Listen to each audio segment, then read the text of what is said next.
siapa Dajjal, dari mana tempat keluarnya,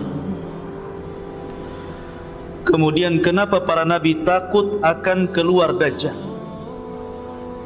apa fitnahnya, kemudian bagaimana meninggalnya, dan apakah dia termasuk alamat kiamat kecil ataukah besar. Maka 1 jam lebih ke depan insyaallah kita terangkan secara ringkas, karena juga waktu dikhawatirkan terlalu larut malam kalau kita bentangkan dan kita baca semua riwayat-riwayat seputar Dajjal ini. Ma'asyiral muslimin yang dimuliakan Allah Subhanahu wa taala, kita tahu bahwa dalam sebuah hadis tidak ada satupun fitnah yang lebih besar melebihi fitnah Dajjal. Fitnah itu bermacam-macam. Harta bisa jadi fitnah, kekuasaan bisa jadi fitnah, keluarga bisa menjadi fitnah, bahkan peperangan juga termasuk fitnah. Tetapi fitnah-fitnah itu kecil dibandingkan fitnah Dajjal ini. Makanya kenapa Nabi SAW memerintahkan kita setiap hari Jumat untuk membaca surah Al-Kahfi. Apa alasannya? Surah Al-Kahfi itu terkandung 4 fitnah yang diceritakan. Pertama, fitnah agama ketika cerita tentang Ashabul Kahfi, anak-anak muda yang kemudian tanpa ada kesepakatan satu dengan yang lain, tiba-tiba mereka berjumpa dalam sebuah gua demi menyelamatkan agama mereka. Yang kedua, fitnah harta, karena dalam surah Al-Kahfi itu ada kisah tentang sahibul jannataini, pemilik 2 kebun yang terfitnah dengan harta. Kemudian yang ketiga, fitnah ilmu, ketika bercerita tentang Nabi Musa yang belajar kepada Khidir. Musa terfitnah dengan ilmu. Ketika ditanya, wahai Musa, adakah orang yang lebih alim dari kamu? Musa mengatakan tidak ada, dan dia lupa mengucapkan insya Allah. Akhirnya dia disuruh untuk belajar kepada Khidir, padahal Khidir lebih rendah dibandingkan Musa. Kemudian yang keempat, fitnah kekuasaan, ketika bicara tentang Dzulqarnain, dan itu kisahnya ada dalam surah Al-Kahfi. Berarti kisah-kisah dalam surah Al-Kahfi itu bicara tentang fitnah agama, fitnah harta, fitnah ilmu, dan fitnah kekuasaan. 4-empatnya ada pada Dajjal. Ini 4 fitnah ini semua ada pada Dajjal. Pertama, fitnah agama. Dajjal akan memfitnah agama kita. Ketika dia datang kepada Al-A'rab, orang-orang Arab Badui, kemudian mengatakan kepada mereka, maukah kuhidupkan ibu bapa kalian, tapi syaratnya engkau harus mengakui aku adalah Rabb kalian. Maka tiba-tiba Dajjal pun kemudian menghidupkan ibu bapa mereka.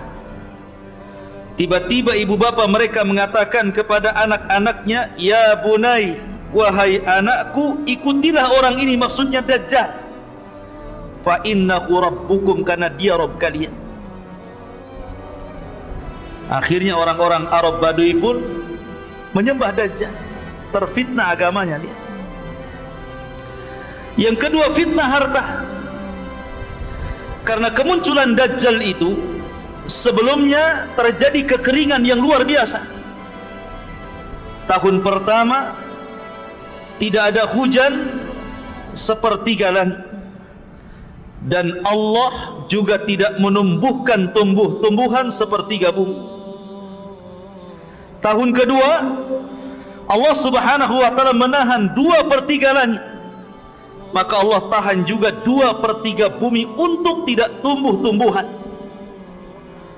Kemudian tahun yang terakhir, yang ketiga, seluruh langit Allah tahan, sehingga semua bumi Allah tahan untuk tidak tumbuh-tumbuhan. Mulailah banyak kelaparan, banyak hewan-hewan ternak mati. Disinilah Dajjal datang kepada orang-orang yang sedang kelaparan itu dengan membawa 1 gunung roti.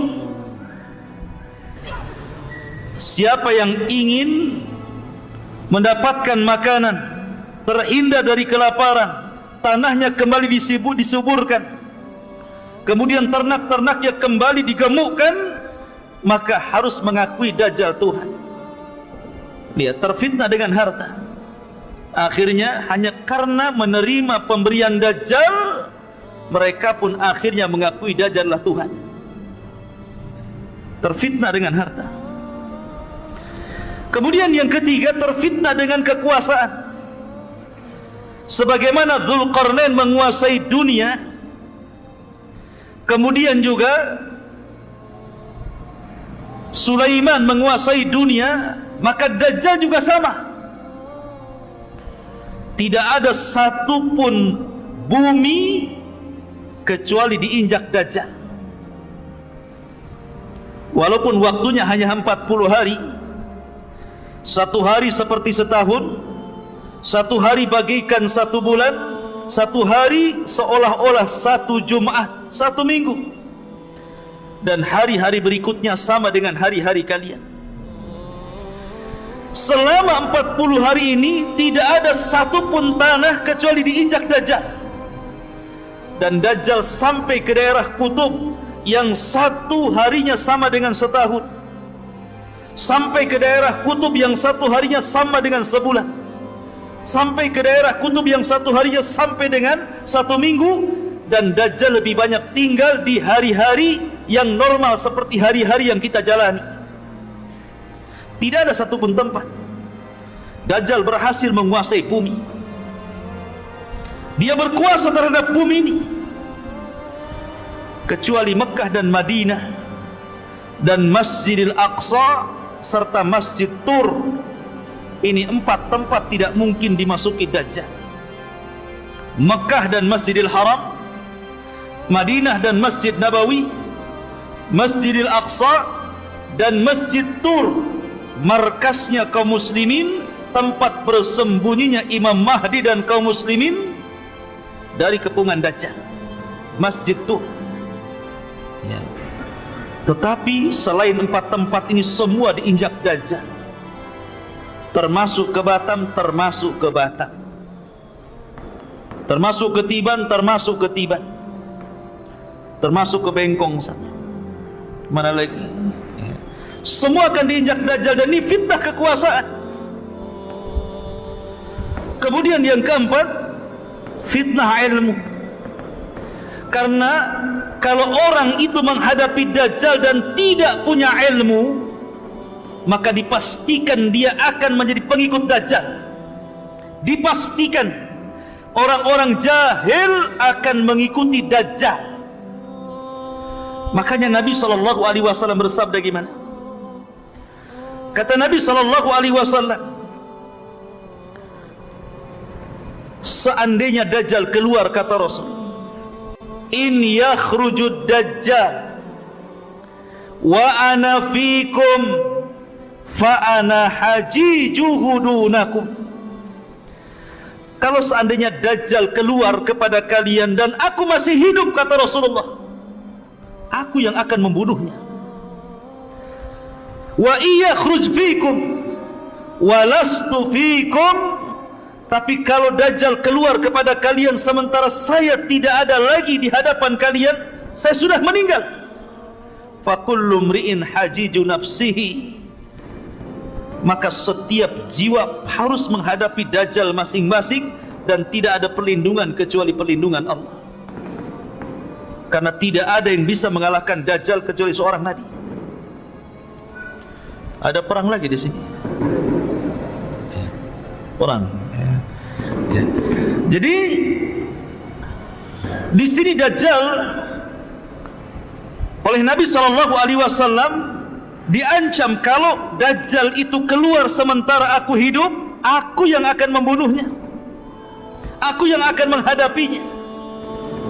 Dari sini kata para ulama, tidak ada yang bisa menghadapi Dajjal kecuali memiliki dua perkara. Satu, iman. Yang kedua, ilmu. Iman dan ilmu harus ada. Makanya Nabi SAW mengatakan, kalau Dajjal hidup, aku yang akan menghadapinya kalau sama-sama hidup di zamanku. Karena tidak ada yang kuat imannya, tidak ada yang kuat ilmunya melebihi Rasul SAW. Makanya terkadang heran, terkadang kalau kita bicara Dajjal, banyak juga yang komentar macam-macam. Imam Mahdi pasti keluar, tahun sekian pasti Dajjal keluar. Pertanyaannya, sudah disiapkan gak imannya? Sudah disiapkan gak ilmunya? Jangan-jangan Dajjal keluar, Anda pula orang yang pertama kali berada di belakang Dajjal. Dajjal itu bukan seperti Fir'aun. Dajjal itu bukan seperti Namrud. Fir'aun ngaku Tuhan, ngaku Tuhan. Namrud ngaku Tuhan. Bukhtun Nasr ngaku Tuhan. Dzunwas ngaku Tuhan. Tapi empat raja ini walaupun ngaku Tuhan, tidak punya kesaktian. Mereka berani memaksa orang untuk menuhankan hanya karena kekuasaan dan kekuatan pasukan. Kalau tidak mengakui saya Tuhan, ku bunuh, itu saja. Tapi tidak punya keanehan. Tidak seperti Dajjal, Allah berikan keanehan. Walaupun sama-sama tidak memiliki rububiyah Allah Azza wa Jal, tapi Allah mengizinkan kepada Dajjal seolah-olah memiliki keanehan-keanehan dari rububiyah Allah Subhanahu wa ta'ala. Dan Allah menghendaki seperti itu karena sebuah hikmah yang Allah kehendaki.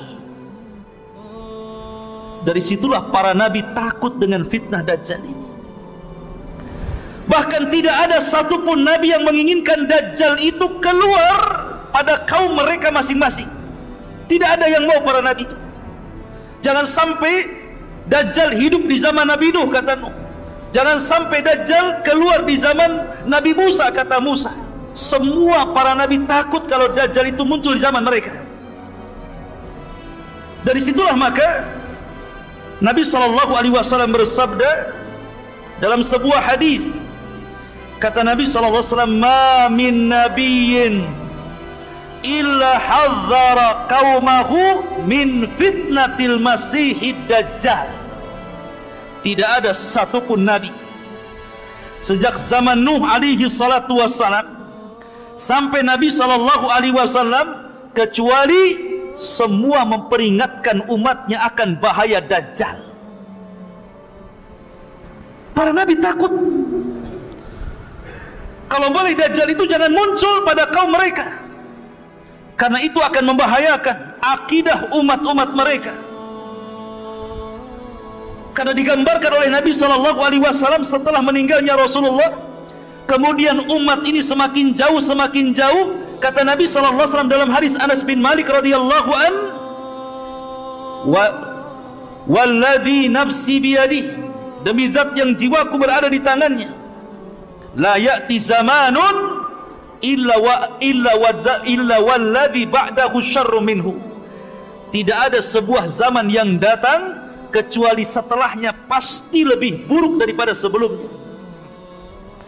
Dan ketika umat semakin buruk, ketika umat jauh daripada Al-Quran, umat jauh daripada sunnah Rasulullah, kemudian umat sudah tidak menyebut-nyebut Dajjal lagi, Kata Nabi SAW, la yakhrujud dajjal hatta yadhhaban nas an dhikrihi wa hatta tatrukal a'immatu dhikrahu alal manabir. Tidak mungkin dajjal muncul, dajjal keluar, kecuali ketika manusia sudah mulai melupakan siapa dajjal. Ketika para ulama sudah mulai tidak membicarakan dajjal di mimbar-mimbar mereka.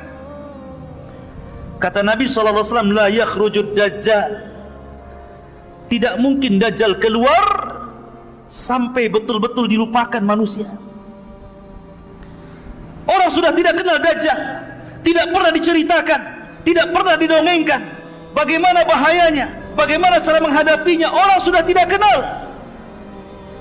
Karena dajjal itu tidak keluar kecuali ala khiffatin minad dini wa qillatin minal ilmi. Dajjal tidak mungkin keluar kecuali ketika manusia mulai meremehkan agama dan mulai meremehkan ilmu. Orang kalau sudah tidak peduli dengan agama, orang kalau sudah tidak peduli lagi dengan ilmu, jarang hadir di majelis ilmu, kemudian berangan-angan dajjal pasti keluar. Kalau pendapat saya harus keluar di tahun 2024 nih. Seolah-olah dia bisa menghadapi dajjal. Di majelis ilmu saja jarang hadir, ngaji pakai YouTube, Syekh Google, Syekh YouTube. Ya. Kalau anda ingin menghadapi dajjal, hadir di majelis ilmu. Bukan hanya semangat saja, Imam Mahdi pasti keluar, dajjal akan muncul, kita akan hadapi, kita perangi dajjal. Wah, kayak iya saja dia. Emang siapa anda kan itu? Ngaji saja tidak pernah, hadir di majelis ilmu juga tidak pernah. Menguatkan ilmu itu bukan hanya cerita dajjal, hadir di majelis dajjal saja. Anda harus kuatkan bab tauhid, Anda harus kuatkan bab akidah, Anda harus kuatkan bab manhaj, bab fiqih, semua harus dipelajari. Ilmu itu kan bukan ilmu akhir zaman saja ya. Tapi ilmu itu mencakup seluruh agama. Baru kuat ilmunya, baru bisa menghadapi dajjal. Tapi saya sudah tahu ciri-cirinya Ustaz. Iya, tahu ciri-cirinya. Pas ketemu, jangan-jangan anda pula yang pertama menahankan dajjal. Karena ada orang diceritakan dia merasa mampu melawan dajjal, dicarinya dajjal. Pas ketemu kelepak-kelepak dia ikut dajjal ya. Makanya Nabi SAW mengatakan, kalau anda berjumpa dengan dajjal, kemudian dajjal mulai memperlihatkan keanehannya, membawa air yang sangat putih yang memancar dari bumi, kemudian membawa api yang menyala-nyala. Kata Nabi SAW, ini karena kasih sayangnya Rasul kepada kita loh ya. Pejamkan mata. Kita disuruh memejamkan mata, kemudian masuklah ke dalam api yang hakikatnya itu dia air. Sebab kalau seandainya kita tidak memejamkan mata, kemudian mata kita melek, tentu kita akan terpengaruh, justru masuk ke dalam air yang hakikatnya itu adalah api, dan kita akan masuk ke dalam neraka. Lihat bagaimana Nabi SAW sayang dengan kita, suruh memejamkan mata ya. Ma'asyiral muslimin yang dimuliakan Allah Subhanahu wa ta'ala. Bicara dajjal, dajjal itu tidak mungkin keluar kecuali karena ghadbah yadhibuha, karena sebuah kemarahan yang disulut, maka dia keluar. Di zaman Nabi SAW, Abdullah bin Umar radhiyallahu an yang bersumpah bahwa Ibnu Sayyad adalah dajjal. Suatu ketika dia berpapasan dengan Ibnu Sayyad yang sudah dewasa. Tiba-tiba terjadi komunikasi, kemudian berselisih pendapat. Akhirnya Abdullah bin Umar menampar Ibnu Sayyad, kemudian pergi. Ibnu Sayyad marah. Kemudian dia sembunyi di rumah Hafsah. Maka kemudian Hafsah pun mengatakan kepada Abdullah bin Umar adiknya, saudaranya karena sama-sama anak Umar bin Khattab radhiyallahu anhu, dan mengatakan, wahai Abdullah bin Umar, aku pernah mendengar Rasul bersabda, la yakhrujud dajjal illa ala ghabbatin yaghdhibuha. Tidak mungkin dajjal keluar kecuali karena ada yang menyulut kemarahannya. Dan di akhir zaman dajjal itu keluar karena terpancing dengan kemarahan terhadap orang Yahudi. Karena sebelum terjadi atau sebelum dajjal ini keluar, ikhwatu fiddin, maka sebelumnya terjadi perang yang sangat dahsyat yang disebut dengan Malhamatul Kubra, perang yang luar biasa antara pasukan kaum muslimin melawan orang-orang Nasrani yang disebut dengan Malhamatul Kubra. Kenapa Malhamah? Kenapa Kubra? Malhamah itu diambil dari kata lahmun, artinya daging, daging yang berhamburan. Karena sebagian ulama mengatakan bahwa perang itu akan terjadi kembali ke zaman Rasul, kembali ke pedang, kembali ke panah, kembali ke tombak, kembali ke kuda, ke unta, ke baju besi dan yang lainnya. Sehingga setiap sabetan-sabetan pedang itu akan melemparkan daging-daging yang kena sabetan ke langit. Maka ini disebut Malhamah Kubro, yang sangat besar, artinya perang yang maha dahsyat. Ya. Ma'asyiral muslimin yang dimuliakan, padahal sebelumnya antara kaum muslimin dengan orang Nasrani ini berdamai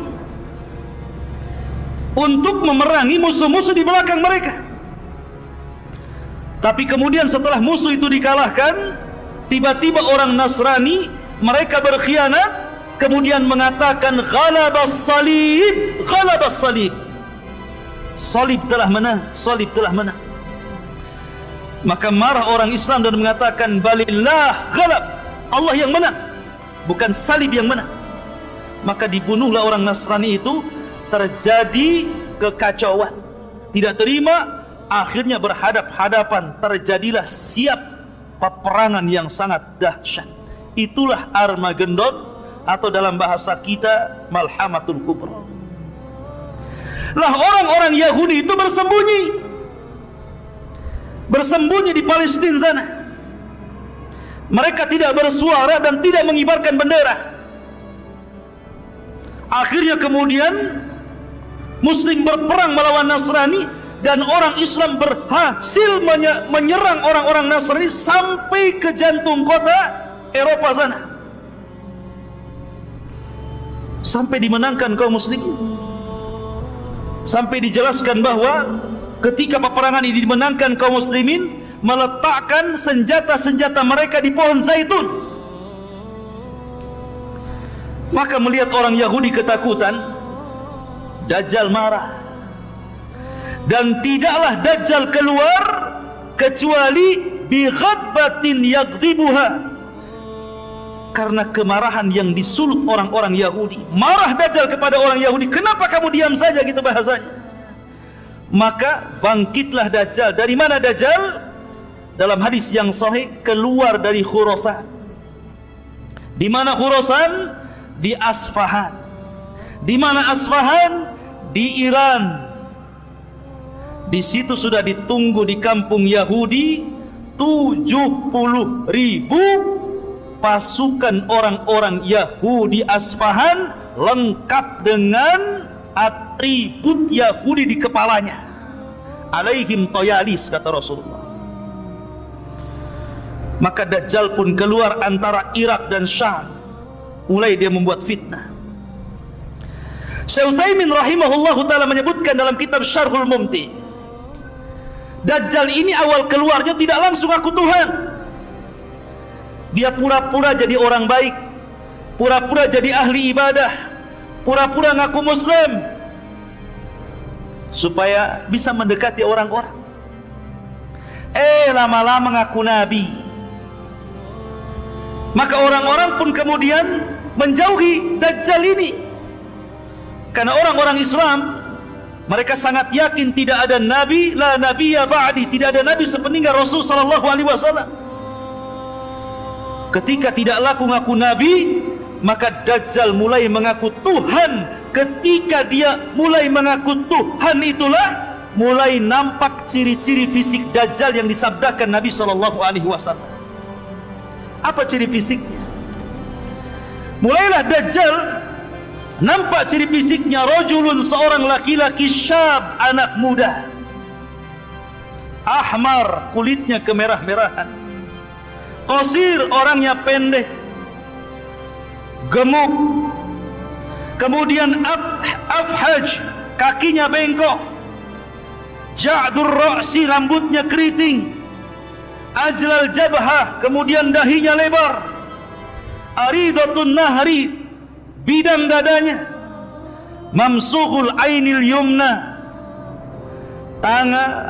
sebagian matanya buta sebelah, dan yang melihat seperti buah anggur yang menonjol ke depan, sangat aib, nampak tidak baik, tidak memiliki muka yang buruk Dajjal itu.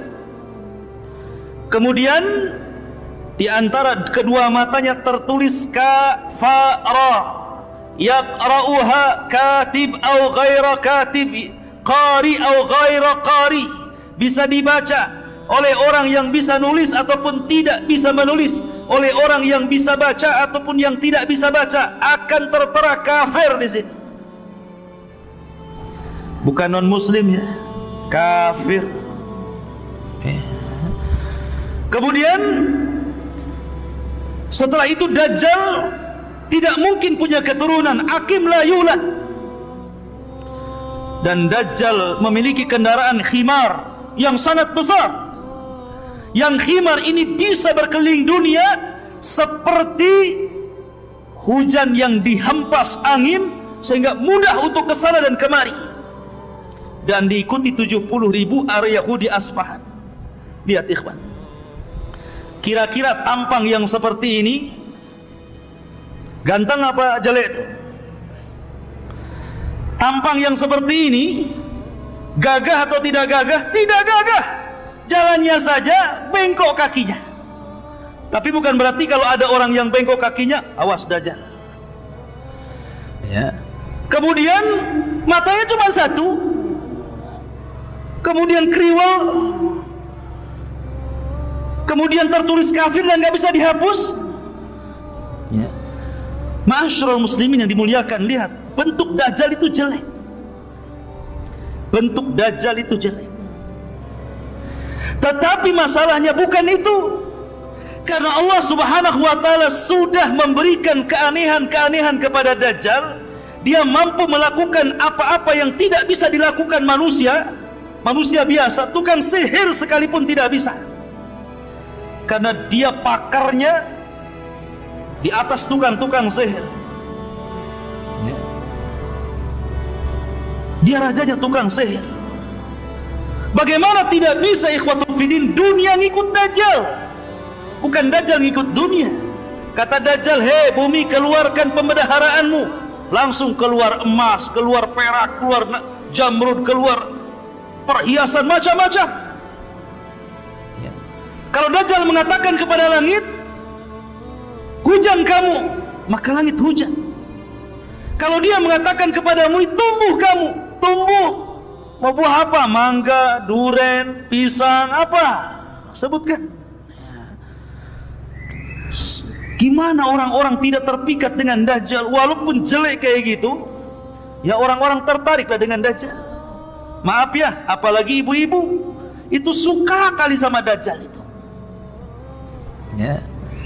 Kenapa coba yang banyak nanti di akhir zaman para pengikut Dajjal itu ibu-ibu? Karena kesenangan ibu-ibu itu berbeda dengan kesenangan bapak-bapak. Bapak-bapak itu senangnya cuma satu, perempuan. Makanya kalau dia gabung di grup cerita poligami saja. Tapi kalau ibu-ibu grupnya itu isinya gambar tas, gambar baju, gambar gelang, ya kan Bu ya? Jarang bilang cerita bapak poligami, jarang. Marah yang ada. Ya. Artinya kesenangan ibu-ibu itu kepada harta lebih, makanya terfitnah dengan harta.